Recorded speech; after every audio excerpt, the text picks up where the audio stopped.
All right, we're going to get started. Any other people that come in towards the end, this will be recorded, so you can go ahead and watch it online. My name is Ren Huss. I'm your moderator. We will be talking about things till about 3 o'clock, and then we'll have a session for questions afterwards.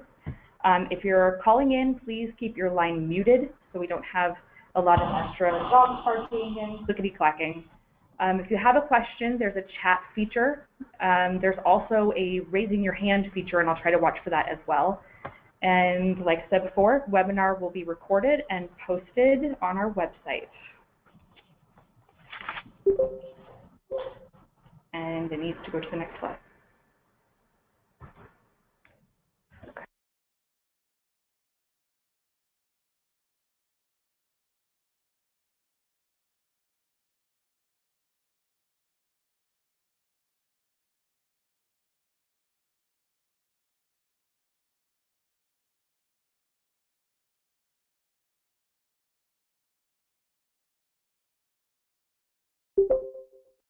With no sound.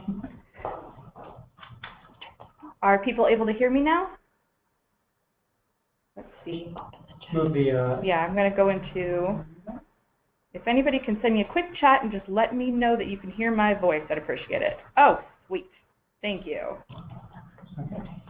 Okay, we are joined today by Megan Kemple, who is the Executive Director of Oregon Farm to School and School Garden Network. Amy Gilroy, Farm to School Program Manager at the Department of Agriculture, and Rick Sherman, who's promised to behave himself. He's the Farm to School Specialist here at the Oregon Department of Education. Okay, we're going to get started and give you some tips and tools for finding Oregon-grown and processed products. And we want to start by letting you know that there isn't one way to do this. There's no silver bullet. We'll give you as many options as we can, lots of options, and hopefully some of them will be a good fit for you in your community at your district. So for starters, we will be providing you during the webinar in a little bit some regional organizations that can be resources for you. So in terms of ways to purchase Oregon foods, one option is to go directly to a local farm or producer. That could be a fruit or vegetable farm, beef farm, or a fishery, for example. And again, you can start with a regional organization and ask for help. And we'll give you a list of some regional organizations all over the state, and hopefully there will be one close by that can be a resource for you. Another option for finding a local farmer producer is to think about where you might meet a farmer. So you could visit the farmer's market. You could contact your county extension for ideas. For example, OSU extension agent, your small farms coordinator. There are a number of SNAP Ed coordinators that are getting more involved with farm to school purchasing support. And OSU Small Farms is another resource. So you could think about resource people with county extension that might be able to support you in finding local farms. And then you could also just think about any farm stands or farms in your community that you're aware of. For example, think about kids in your district, students in your district that might have a family farm. So there are lots of ways to do this, but one option is to try to find a local farm or producer to work with directly. Rick, do you want to share a little story? Yeah. I wanted to speak to the people, especially in the very remote areas of the state. That's probably one of the #1 comments we get, is that the folks in the remote parts of the state don't have the distribution networks that we enjoy in the valley. So I'm talking mostly about Eastern Oregon, obviously, and some other places too, and south and whatnot.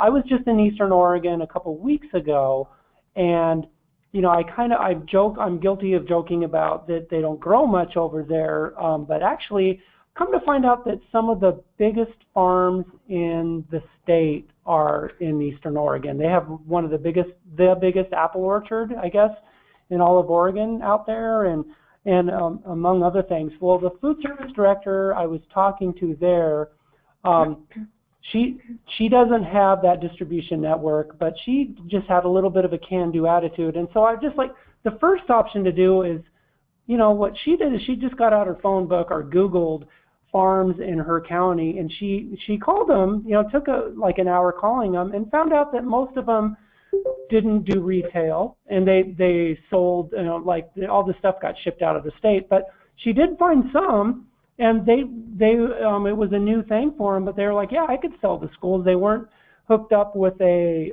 distribution network yet, but the food service director was able to coordinate deliveries, and with a little bit of can-do attitude, she scored on a whole bunch. So we'll be talking about this more. We have lists in remote areas of success stories that people have done, and I could share that with you on a one-on-one basis too.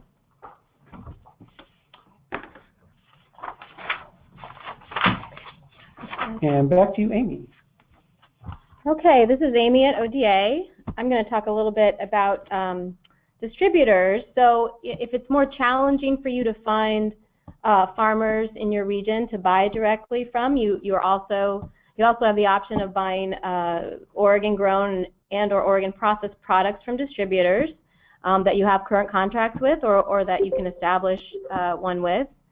And Oregon is lucky to have many regional produce distributors that offer a variety of seasonal produce throughout the year. So many of these distributors that you see listed here carry Oregon produce and also prepare local lists for their customers. So if you're looking for a particular product, you can contact these distributors directly. And many of these produce distributors also have some overlap in their coverage throughout the state. So it's really likely, maybe with the exception of Emerald and Aloha, that there is good coverage from most of these. So for example, Duck Delivery does hold both contracts for the DoD Fresh in both parts of the state, and offers some Oregon product on that list from their DoD Fresh list from time to time. And they also have Oregon product that's available commercially for you. Emerald Produce is mostly providing produce to Lane County schools and some of the surrounding schools in the central Willamette Valley. And then Organically Grown Company is actually, they've recently been approved as an unprocessed fruit and vegetable pilot vendor, but they also have a new route out to Boise now, so they are actually able to provide coverage for Eastern Oregon. And I know that many of the, as Rick was just telling you, there is a lot of challenges to getting smaller volumes of produce, Oregon produce, out to some of our Eastern Oregon schools. So they may be a really good distributor to work with for some of you. Also, a lot of farmers sell through distributors. So if there's a particular produce farmer that you'd like to purchase from, you can ask your distributor if they carry product from that farm, and then you can request their products that way. You can also contact me at ODA if you're looking for a particular type of Oregon produce that you can't seem to find through your distributor. I also wanted to just mention that some of the broadline distributors are doing a good job of carrying some Oregon product. So for example, FSA does carry some Oregon jams. They also carry some fresh vegetables from Oregon and processed granola. And then we're seeing products such as Bob's Red Mill coming through Cisco, Truett Family Foods, and then corn products from Mission, Don Poncho, and Carmen's. The other thing I wanted to say about Cisco and FSA is that we know some of you are buying, especially Eastern Oregon, we know that some of you are buying from FSA Boise and Cisco Spokane. So we are trying to work with them to determine if they are rerouting any Oregon products through both of those different distribution centers. If you do know of Oregon products that's coming from Boise or from Spokane, from either of those distributors, we would love to know that as well, so we can start sharing that with some of the other schools. Cisco and FSA both have local product lists as well, so if you don't have contacts there, if the sales associates that you're working with haven't provided those for you, please let me know at ODA, and I can help you get those. Next slide. Okay. The ODE Farm to School grants are intended to help Oregon schools increase their purchases of Oregon grown and Oregon processed foods. We want to be able to demonstrate to the legislature that the schools are purchasing new Oregon products with their grant funds. There's a wide variety of Oregon grown and Oregon processed foods available at schools, including these up here: fruits and veggies, meat, seafood, eggs, beans, grains, dairy, and other processed products. It's important to note we had, of all the claims submitted last year, we had over 19,000 line items. And so we do have a lot of good examples from all over the state of a lot of different products to share with you.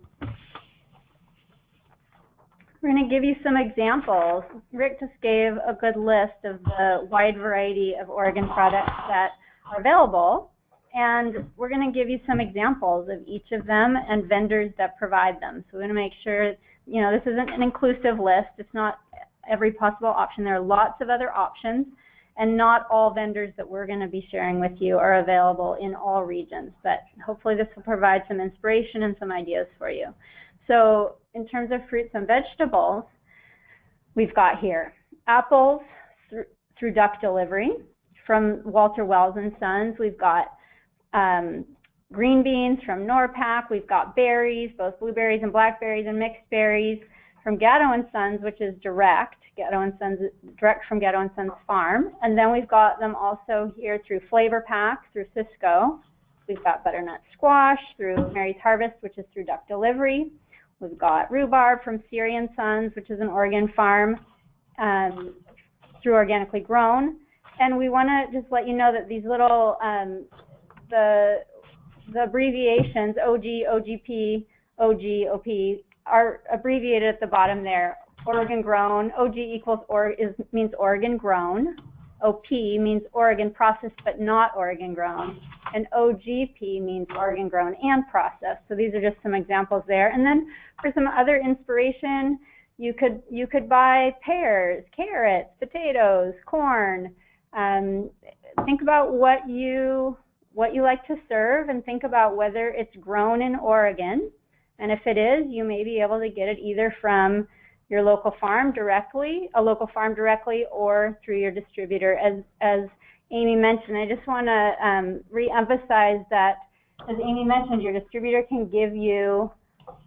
should be able to give you lists of Oregon-grown products they offer, and then just make sure that when you place your order, you remember to ask for that Oregon-grown or processed product. So you would either ask for the product and ask for the product from a specific farm, or specify that you just want it to be from Oregon. And then, Next slide. Okay, I'm going to talk a little bit about meat. So there are actually quite a few livestock producers in Oregon raising beef, and beef is actually our #1 commodity for the second year in a row. It's a record-setting commodity, so we know there's a lot of beef that's being raised in Oregon, and then a lot of it's actually now being processed in Oregon at smaller facilities, which is I think really great for a lot of our more rural areas. And so what I wanted to just point out here is that a lot of these, we have good coverage with beef, and these sources and vendors are actually from a lot of the claims data that you all have submitted. So we know that many of you are able to get beef products on a regular basis. But I just wanted to point out that, so for example, with ground beef, which many of you do serve quite a bit of ground beef, Painted Hills has pretty good coverage in Central Oregon and most parts of the state. There's another, Carlton Farms, which is not listed here, but they also do some ground beef. They're serving parts of North Willamette area. And then D&B Livestock, which was one we hadn't seen before, or we were unfamiliar with. They are providing a lot of ground to Southern Oregon schools.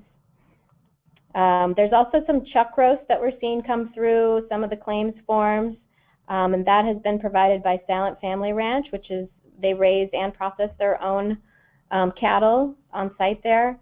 And then I just wanted to mention that hot dogs, Painted Hills does provide a nitrite-free hot dog. And I think, oh, the other thing I wanted to say about this was we are having challenges finding chicken. Clearly, that poultry is a kind of a tougher nut to crack when it comes to finding protein in Oregon. Willamette Valley Meat does process a lot of turkey and chicken, but they do not purchase that. They don't purchase those carcasses from Oregon producers. That typically comes from out of state. A lot of it's from Washington. And so those are all some really good good sources for different types of meat proteins in the state. Next slide. And then seafood. I wanted to just share a little bit about what's happening and what we're seeing in some of the claims data from seafood. And your farm to school funds are an excellent opportunity to support our coastal fisheries. We've seen a lot of success with Bornstein Seafoods. Both Bornstein Seafood and Pacific Seafood offer black cod, rockfish, stablefish, which is the delicious buttery white fish, tuna, and salmon. And Bornstein has even gone so far to develop a filleting line that's specifically for school portions. So those both tuna and salmon, they are now cutting at portion sizes suitable for schools. And Bornstein's serving many North Coast schools. They also have established contracts with LeGrand. So again, they're able to get out to, and they're doing that in-house. So they're able to get out to a lot of Eastern Oregon schools. So those of you that are interested in trying Oregon seafood could talk to Bornstein about that. So they also have the ability to serve the Columbia Plateau as well. And then Port Orford Sustainable Seafood, which does a lot of community-supported fisheries. They sell up and down a lot of the urban centers on the I-5 corridor.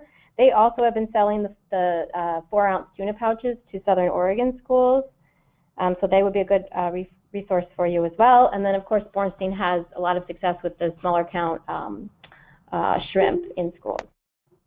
The other thing I wanted to say about seafood is that the seafood commissions are also good contacts for you and often have members in coastal areas. They can help identify distribution companies that may have routes near you. So the Oregon Salmon Commission, Nancy Fitzpatrick there, it would be a very good contact. And then the Oregon Trawl Commission, Brad Pettinger. Both of those commissions have been working with schools for a few years now and would, I think, would really like to continue to sell to schools and work with school communities.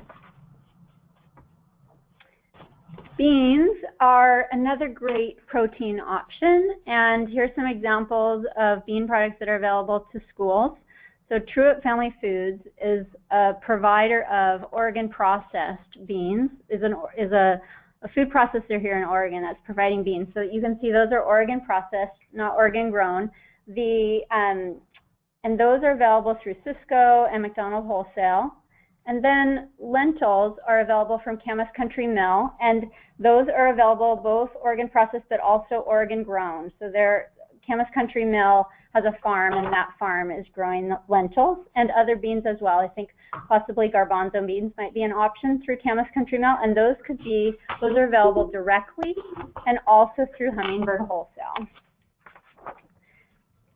Grains are another great option, and especially if you have a scratch cooking facility, wheat flour is a great option. So wheat is available from Camas Country Mill, again, Oregon grown and processed, and that's available direct or through Hummingbird Wholesale. And then in terms of other grains that you could serve, there's cereal like granolas from Golden Temple, which is Oregon processed, available through McDonald Wholesale, and other products that you could just serve separately as a side from Camas Country Mill. We have barley, oats, quinoa.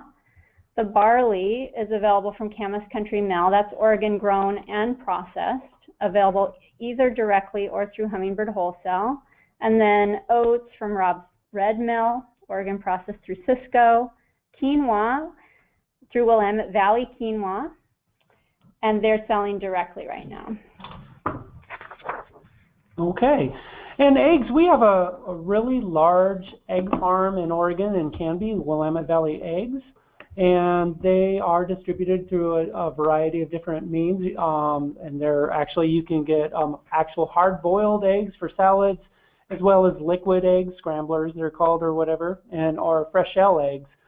And we've seen them come through through Alpenrose and Umpqua Dairy, and you might want to check your mainline distributor like Cisco, because Cisco always also carries some Alpenrose items, and so they might just do that too. So I would check like McDonald's, Cisco, or FSA as well, and they might have those available. And dairy. We have every place that has dairy in the nation has local dairy because it's such a volatile shelf life. It's going to be really close by. The important things to realize is, number one, liquid milk isn't eligible for this grant. It never has been. So that's something you have to kind of deal with right off the top. But we do have a lot of opportunities for yogurt, cheese, cottage cheese, cream cheese. A lot of these things, they're all available for your grant. The only thing is, if your dairy, a lot of times in Eastern Oregon, your dairy might be over in Idaho, and it might be Idaho stuff, so that wouldn't count. Same thing for Southern Oregon or Northern Oregon if it's from Washington or whatever. So just make sure if you know your dairy is in your local area that is in Oregon, it's going to count. But we've had a lot of good success with some of these areas here. And then for other processed products, some of these are very, very regional, like the bagels we've seen used in Eugene and Bagel Sphere. That's going to be in that local neighborhood, and they're not going to ship all over the place. But we have found other things in here like flour, not flowers, although that would be pretty, but baking flour from Pendleton Mill is available from McDonald Wholesale. And some of these other things like tofu from Serrata Soy Foods. Again, that's kind of more of a localized item that isn't on the mainline distribution chain. But we do find a lot of products with chips and tortillas from Don Pancho. They're one of the nation's biggest, and that's right here in Oregon. And Cisco and FSA will carry those things as well. And now on the Food Hub, Megan. Okay, somebody made a comment that there were some things they were aware of that were available that weren't on our list, and we just want to remind you all that the list isn't inclusive. There are a lot of other products that you may be familiar with, even buying yourself, that are not on the list, but this was just meant to provide inspiration and some resources. Megan, but I would love if you guys would drop at the end of this. There's emails from both Amy and myself and Megan. But if there's something we're totally missing the boat and there's another resource we need to know about, please drop us a line, and we'd like to add that for next time, or just have that as a resource for everyone. So here are some, on the last slide that we had up, there were some resources for you, some websites, and I maybe moved a little too quickly, but the first website on that slide, which we'll go back to so you can copy down the two websites. The first was foodhub.org, and Food Hub is a great resource, a great website for finding and buying local food. And we'll just start there with a quick overview. So if you are going to use the Food Hub website, which is food-hub.org, you need to set up an account, which is quick and easy with an email address and password. And then you can search, and you'll tell Food Hub where you are in the state, most of the time anyway, where your district is. And then when you search, you'll be given results according to results that are closest to you first. So let's say I want to find blueberries, and I am not particular about the variety, and I'm going to say search, and Food Hub does a little looking, and it gives me a list of farms or producers that provide blueberries closest to me. So I'm in Eugene, Oregon most of the time, and so Emerald Fruit and Produce comes up. And then Johnson's Vegetable Farms, Riverbend, Dietering Orchards, and this list is a little better populated than most parts of the state because Eugene, Oregon, because I've put a lot, because we've added a lot of resources for that part of the state to this site. But hopefully you'll have luck finding resources in other parts of the state. I want to let you know that some districts have felt that Food Hub isn't necessarily, it's a right now a site that more specialty restaurants, grocers, etc. are using, and fewer school districts. So we have a special Food Hub version just for schools, and that's the Oregon Harvest for Schools portal. And before we move on in the presentation, after this, I'll make sure you see that website so you can copy it down, but it's up at the top, food-hub.org, and then there's a slash OH4S, which is Oregon Harvest for Schools for short. And this is a site just for schools to find Oregon-grown fruits and vegetables specifically. And so again, if we go to blueberries, you can do a search, and that was not a very good example because this site is populating the other site that we just saw. So let me do something different.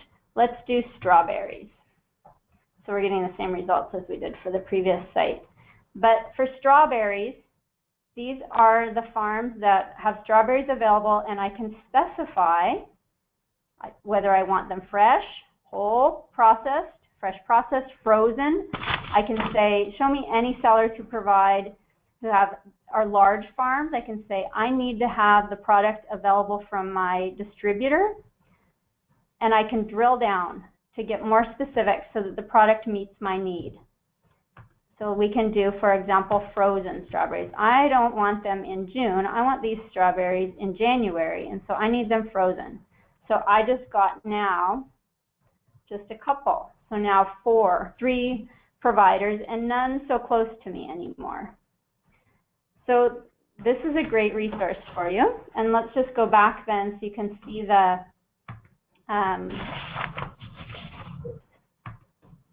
these are the 2 websites in case you want to use either of those resources.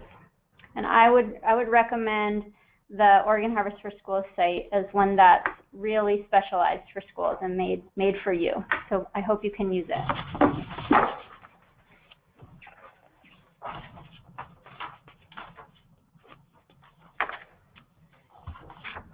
Okay, so now we're going to talk a little bit about some of the regional resources that are available around the state. And these are, I'm just going to go through a few slides that offers a few different websites.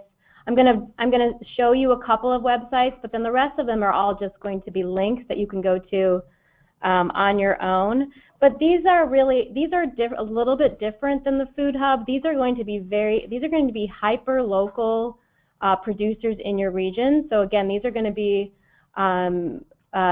databases or resources that you can actually search. Some of them are searchable, some of them are downloadable guides, but you can potentially search through them for specific products that you can buy direct in your community. So we're going to just give you a couple of examples. This first one here is, this one is managed by the Rogue Valley Growers Market. It is a searchable database. I'm not going to show you this one, but you'll all have the slides, so you can jot down the link now, or you can do that later. That one's kind of long, but that's one that's available in Southern Oregon, for the Southern Oregon region. And then do you want to go to the? Can you pull up the next one and next slide? Yeah, go to the next slide. Okay, we're going to pull up the Eastern Oregon Food and Farm Directory. This one is managed by the Oregon Rural Action, and they have put out a few of these over the last many years. And this is something that, again, is not it's not downloadable, but they do have a lot. I'm sorry, it is downloadable, but it's not searchable. So you will have to sort of, if you click on the that click to read, it should open it up for you, and you can go ahead and click through the pages. This is organized by the Eastern Oregon counties. So it has Baker, Malheur County, and some of the Idaho border. So for some of those border places like Nissa and Ontario, this may be a good resource for you if you're on the call. It does have Umatilla, and it also has Union and Wallowa County sections as well. So I just wanted to, it includes a lot of producers who are selling direct. So a lot of the CSA farmers, a lot of the farmers market vendors are going to be found in in this guide here. Okay, next slide.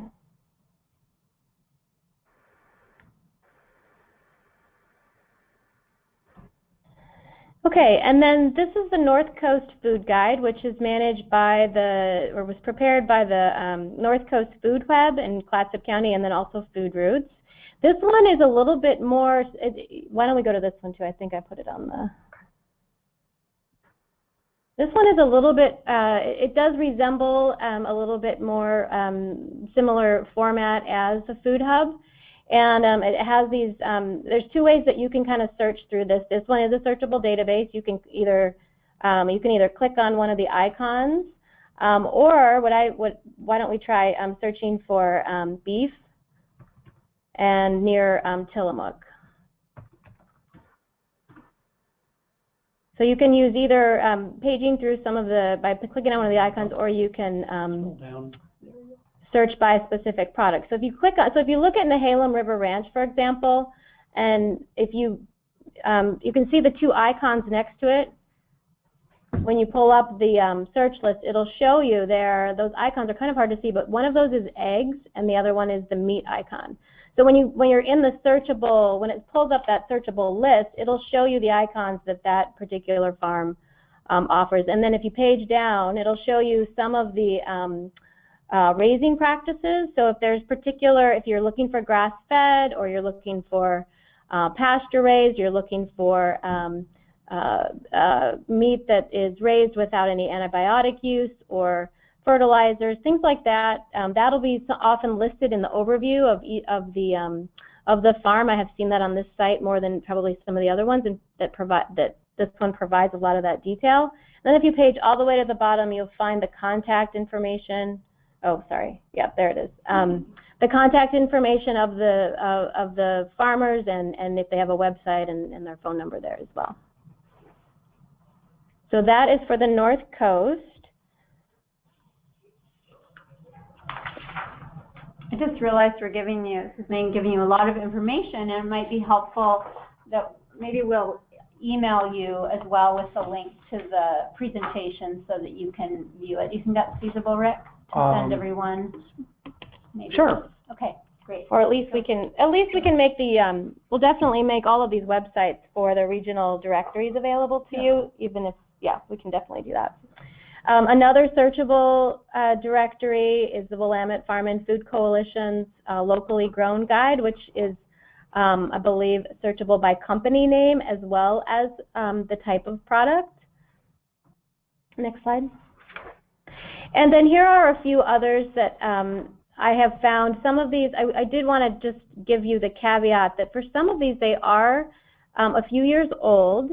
And as we're finding with a lot of producers and a lot of just trying to track agricultural trends, you know, a lot of farms change sometimes from year to year what they grow and whether or not they're, you know, producing the same quantities, for example, of small livestock that they did the previous year. So the best thing you can do with some of these guides is call the producer themselves to determine if they still are growing certain produce that you're interested in, or if they're still raising chicken, for example, that's that they can provide you that. So some of these, you know, for some of these guides, they are a little bit older than others, but these are the ones that we have still found out on the internet that are still managed by a lot of local organizations. Gorge Grown Food Network, Food Hub is also a really good resource for the Central Gorge, but also some of the I would say even down to Jefferson and some of our more mid-state areas as well. And then if you're having trouble navigating any part of this, and there's a local organization in your region that can provide support, we'd encourage you to reach out to them. So here are some examples of regional organizations. In Southern Oregon, there's Rogue Valley Farm to School. In the Columbia Gorge, Gorge Grown Network. Along the North Coast, Food Routes. On the South Coast, Curry Watersheds. In Central Oregon, the Central Oregon Intergovernmental Council. In Eastern Oregon, Oregon Rural Action. In Lane County, Willamette Farm and Food Coalition. in Corvallis, the Corvallis Environmental Center. So these are many of the organizations that published a lot of the guides that Amy just highlighted. They're also, in many cases, have staff who provide resources around local foods, but also may even have what's called a benevolent broker, which is someone on staff who provides support to school districts or others to help arrange sales or find products without making a profit from the deal. Okay, and if you're having trouble finding particular products that you really would love to get into your school meal program, and you've contacted some of these benevolent brokers, you've looked through some of these local directories, trying to find hyperlocal products, and you've talked to your distributors, and you still can't find that product that you really want to get, you can always contact ODA, and we can try to help you find that specific product, yeah, work with you to do that. We have lists of vendors that have sold to schools in all of your regions, so we'd be happy to share all of those with you. If we haven't already, many of you have asked for those in the past. And then we also have processor facilities lists that we can provide. We have all of the GAP operators that are registered with the USDA or that have certification from the USDA, and those are good agricultural practice operators. Most of our produce operators, our larger scale operators, do have GAP certification. So if you'd want to know who in your area is GAP certified, we can provide you with that. We also have a lot of fruit co-packer companies' names. So a lot of times some of the handling facilities around the state, they do co-pack different producers' fruit.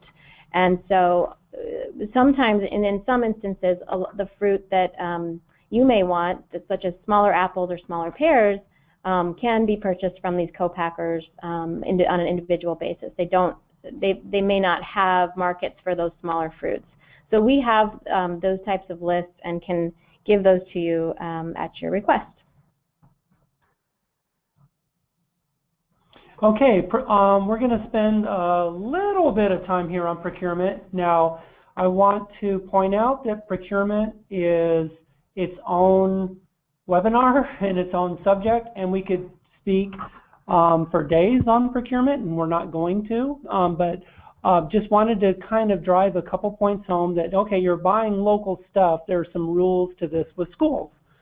So there's a couple handy things, like there's a whole procurement section for Oregon Department of Education, but we wanted to point out a handy roadmap. And if you go to the Farm to School website, and if you just remember, if you guys don't know where that is, you just Google Oregon Farm to School and you'll go right there. And there is a Farm to School purchasing section that's just specific for Farm to School stuff. And there's an Oregon procurement roadmap. Ren, can you pull that up for a second? And so this roadmap, it's basically, it'll walk you through, like, if you're a private nonprofit school or a public agency school district. And then it's like, okay, is the purchase or contract worth more or less than $150,000? And I'm not going to go through this whole thing. It's very small to see, but you can download it yourself, and it's a good handy thing to have along with you. So it's there. And I'm going to talk a little bit more about these purchasing steps on the next slide.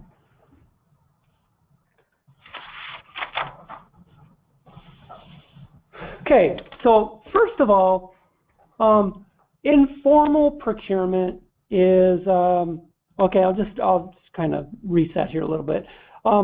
When you're on the roadmap document, you'll look at in the purchasing, those arrows that we had there. And if the purchase is under $150,000 or less, an informal procurement process can be used. Now, there's two types of informal procurement. Number one is micro purchases, and that's $0 to $3,500. Non-competitive purchase method allow that you can equitably distribute among qualified suppliers with an aggregate cost not exceeding $3,500.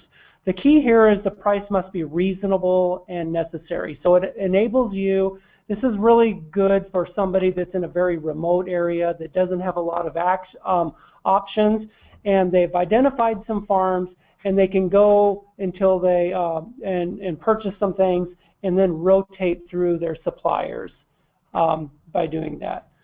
You guys, you're okay?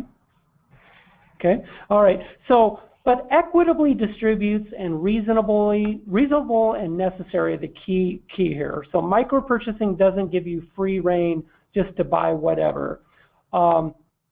Yeah, and also I want to just mention something about fragmenting.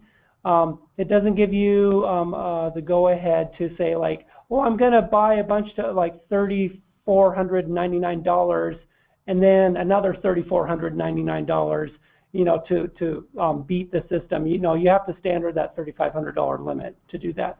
But it's a great opportunity to get started with smaller purchases. And we're just going to give you an example of what that would look like in terms of what the language is around equitable distribution. We were talking before the webinar, and we got a little bit more clarity on that from some of our procurement trainers here at ODE. And so, as an example, if you wanted to buy potatoes from Joe's farm and you wanted to pay $3,499 for those potatoes, you could do that. And then if you wanted to buy, let's say, for example, $3,499 of corn from Rob's farm, you could do that as well. You could still purchase from Joe's farm later on under that amount. But you do have to show how you are equitably distributing your purchases among qualified suppliers that are meeting your specifications. So you can buy from repeat farms, but you can't do that on a consistent basis, is my understanding. Okay. And then this is the part where most of the people are at in the state that aren't doing bids. Anything over $150,000 is formal, and you have to do competitive bids. And so I wanted to say the difference between bids and quotes. So when you're at the small purchase, anything over the micro purchase level of $3,500 to $150, this is a small purchase area. And then your price or rate quotations from at least 2, preferably 3 qualified sources is the official language. You should aim for 3. Why they say at least 2 is they realize some people in very remote areas, there's just nothing around them, and so you want to try to do at least 2 at a minimum. But you should be striving to get 3. I mean, if you're in the metro or Willamette Valley, you're going to need to be at the 3 area. So if the purchase is under $150,000 or less, an informal procurement process can be used. That's what I just said. So, okay, next. And a note about federal funds versus state funds. I get this question from time to time. The grant is state funds. However, federal purchasing threshold applies because sponsors use federal reimbursements to purchase food, and then they get reimbursed with state funds. So you're going to use the most restrictive, which is the federal. So in all cases, you have a nonprofit food service account. Money goes in there from cash from lunches, and also your reimbursements for paid, free, and reduced meals, and that's federal monies. And so the federal purchasing threshold applies for there. Next. Okay. USDA allows you to provide geographic preference for products that are local.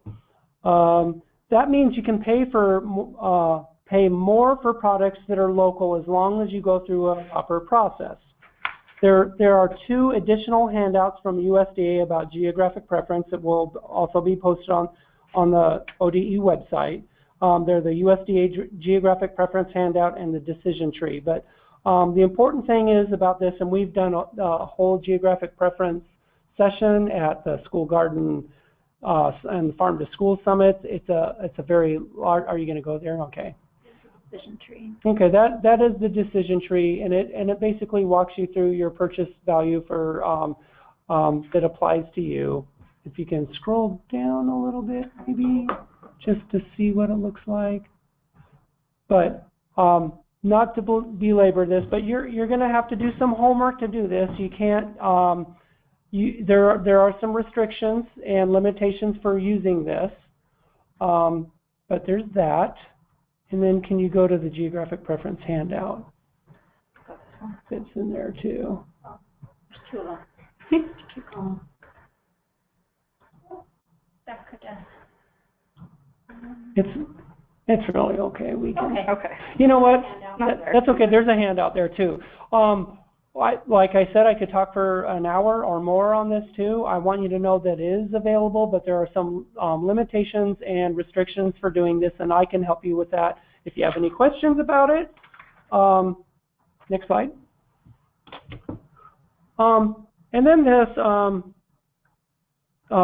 there's some really neat webinars and things. USDA has a webinar on finding, buying, and serving local foods and introduction to geographic preference, and so it's a YouTube video that's very helpful there.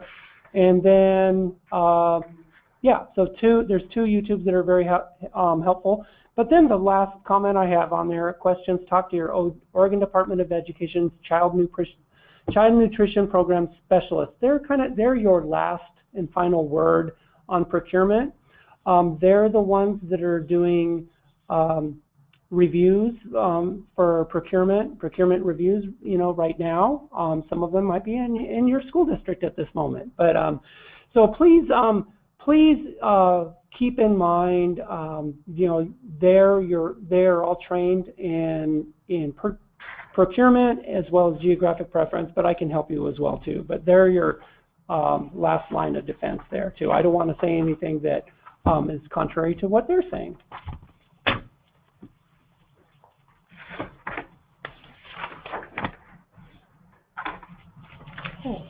Okay.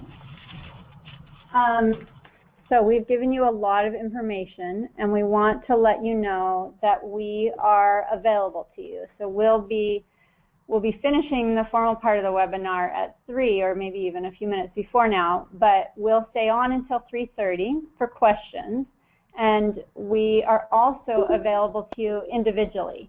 So you can email us, you can call us, you can check websites, but we want to let you know kind of who might be your primary resource in each area. So Amy is a great resource if you need help identifying vendors. You can ask me for help. This is Megan. You can ask Megan for help if you need help with how to buy directly from a local farm or through your distributor. If you need help with your grant management, you can ask Ren and Rick. And if you have questions about procurement and geographic preference, you can go to ODE. And you can start with Rick or your child nutrition program specialist. And our contact info is on the next slide, so we'll just leave that up right now so that you can reach out to us, and you know how to reach us by phone or email. And we want to give time right now. We have as long as 40 minutes until 3:30 for people to ask questions. And the best way to ask questions is, again, to enter them into the chat box, and we'll take a look and see which ones we might be able to address. You want to pause? Yeah, let's pause for just a second, give people a chance to type in some questions, and we'll be back with you in just a couple of minutes.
Okay, so our first question. The meat chart shows pork with Alpine food distribution through Cisco. Is that Oregon-grown pork or Oregon processed? I thought Alpine was just distribution, not manufacturing.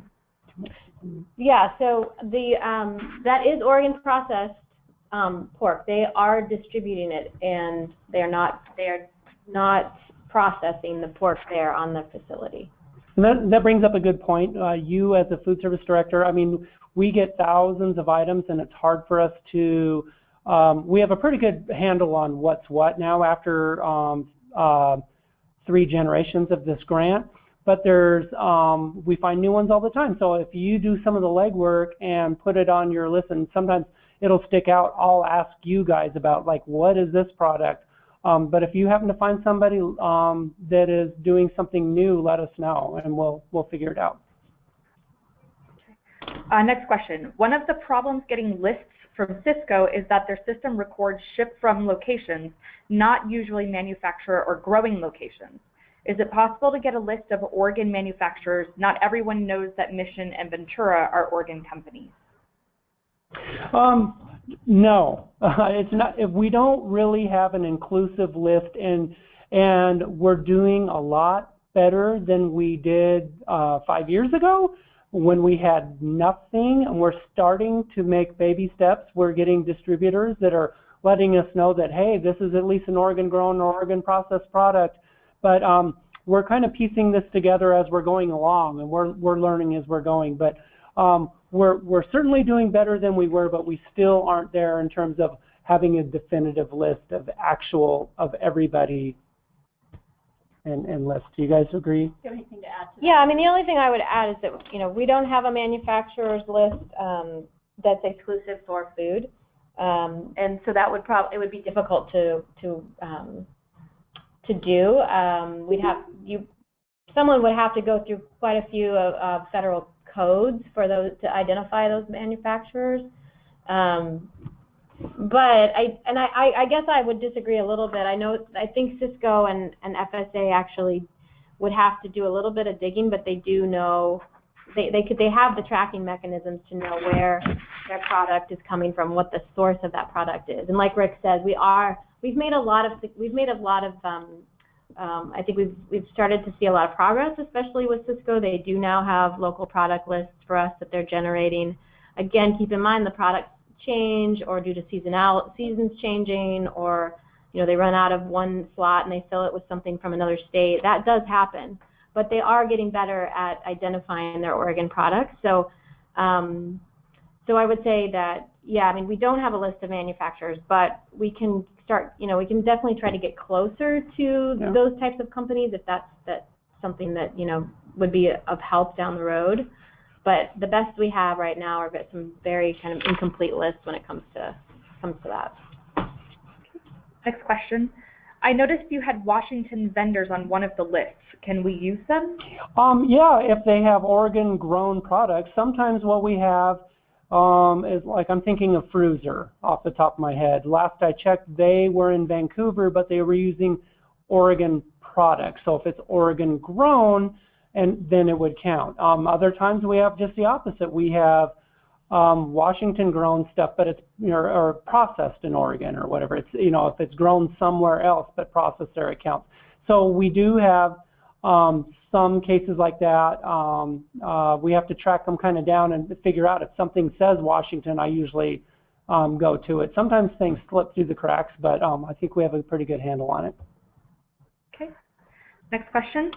When trying to get Oregon products in the schools, the main question I get is, how do I know it's safe? How should I respond? How do I know what agricultural practices a farm has? I can take that. That's a good point. I think you as a food service director are still, no matter what you do, you're still responsible for the food you serve. So I go back to the old adage, know your farmer, know your food. We do have some checklists on the farm to school page where you can go to a farm and you can give a farmer and you could say, here's list your agricultural practices. Like, do you have and it just check. Do you guys wash your hands?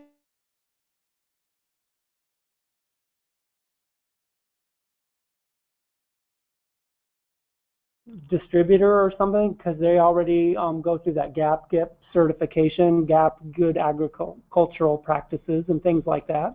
Can you add anything? Yeah, I'll just add, as Rick was saying, there are a number of certifications that farmers can have, like there is the Good Agricultural Practices and Good Handling Practices. It's called GAP-GIP, and it is a voluntary certification that has a number of modules attached to it that has to do with on-farm food safety practices. Currently there are federal food safety laws now in place, but it's going to be a long time before states are able to implement those laws. Those are under what is known as FSMA, Food Safety Modernization Act. So the food safety laws are coming, but really it's up to the district to decide what is considered a reliable and safe food product.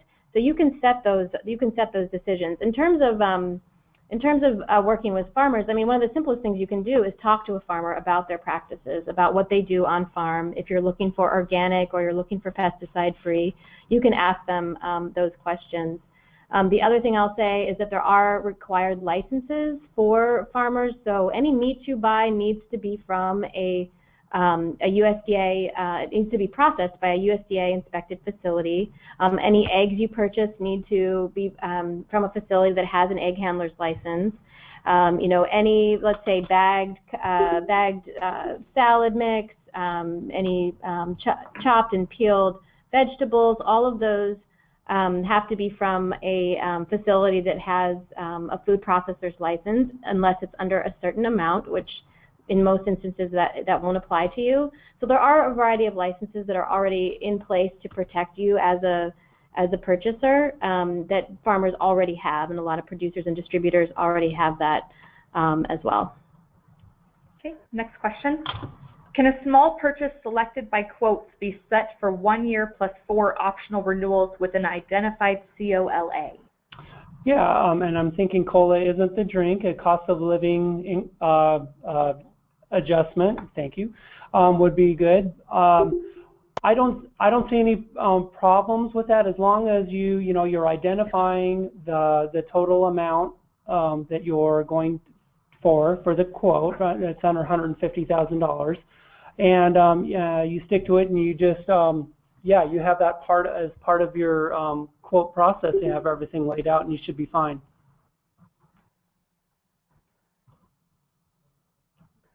I don't think we did the pork one. Oh, we didn't do with everyone. Okay, we talked about it. Okay. The meat chart shows pork with Alpine Food distribution through Cisco. Is that Oregon-grown pork or? Yeah, we said that. Yeah, we said that one. Next one. Okay. Next one. I like it. Did that one. Okay.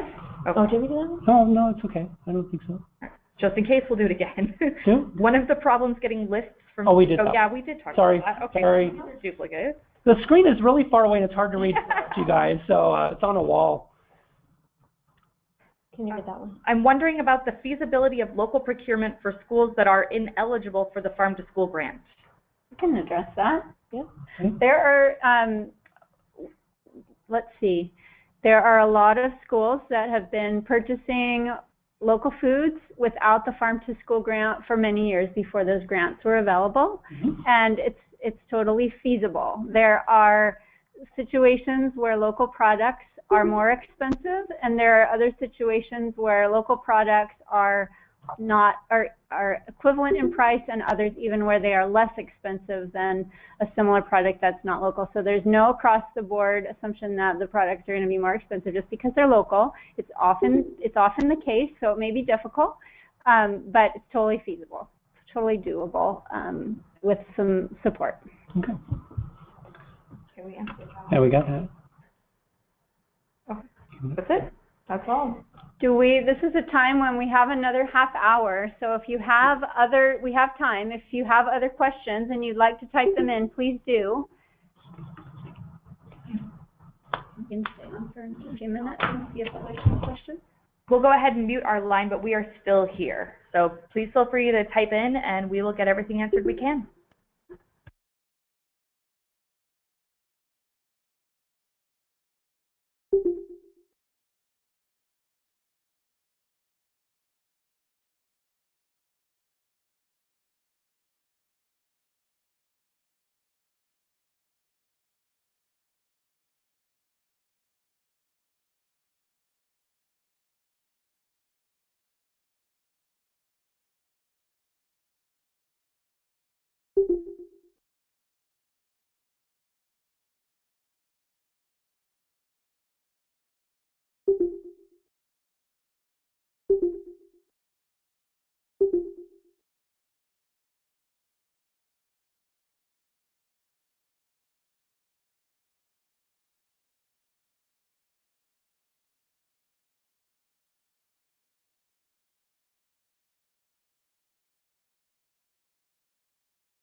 All right, we have another question in. Can you explain how bidding works? Well, and without getting into a lengthy discussion on procurement, I will just say bidding is the method you use for formal procurement when you're spending a lot of money, over $150,000.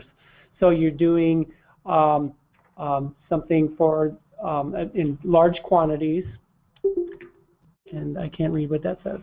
And then and the other option is quotes, which is something for small purchases. So like a lot of times people use bidding and quotes and they use them interchangeably and they're really not done. Bidding is for the formal process, but we do have it spelled out in the procurement roadmap that it will be the attachment that we can put on the website.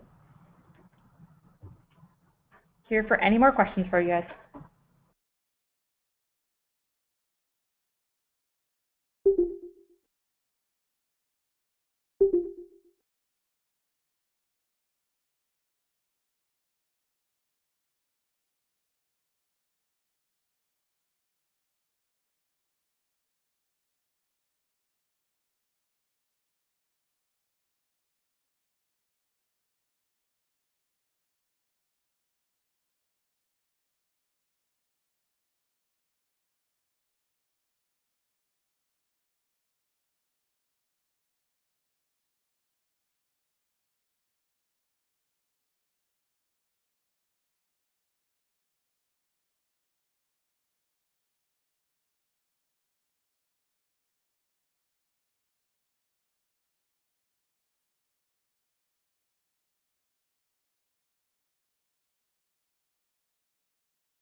Okay, we're going to wrap up. Thank you so much for joining us and for your questions.